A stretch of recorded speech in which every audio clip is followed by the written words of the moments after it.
Nananawagan ng mga senador ng hustisya at konkretong aksyon matapos ang sunod-sunod na trahedya sa kalsada at pagdadalamhati ng mga naulila. Marami na raw kasing pamilya na natatakot ng bumiyahe sa sariling bayan.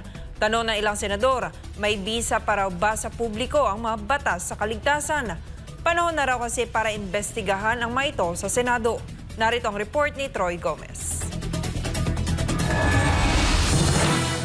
Matapos ang sunod-sunod na nakamamatay ng mga aksidente sa lansangan, kabilang ang trahedya sa Ninoy Aquino International Airport o NAIA Terminal 1, nananawagan si Senador Aquilino Coco Pimentel III para sa agarang pagbusisi ng Senado sa pagpapatupad ng mga umiiral na batas sa kaligtasan sa kalsada, partikular na ang Republic Act No. 10916 o Speed Limiter Law.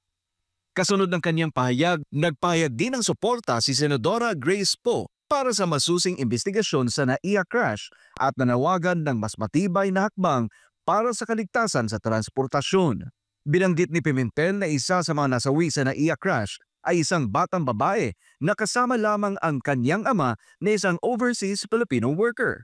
Ang RA 10916 ay nag-aatas ng mandatoryong paglalagay ng calibrated speed limiter sa mga pampublikong sasakyan gaya ng mga bus, truck at ilang commercial vehicles.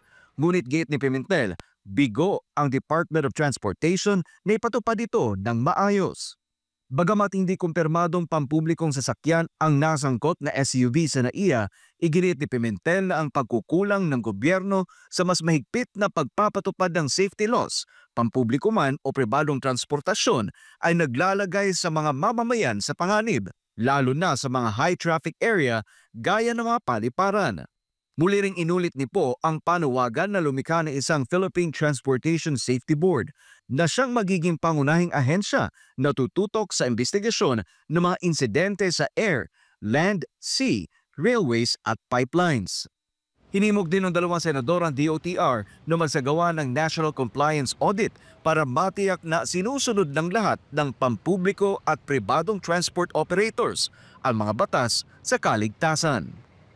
Para sa Diyos at sa Pilipinas kung mahal, Troy Gomez nag-uulat, SMNI News.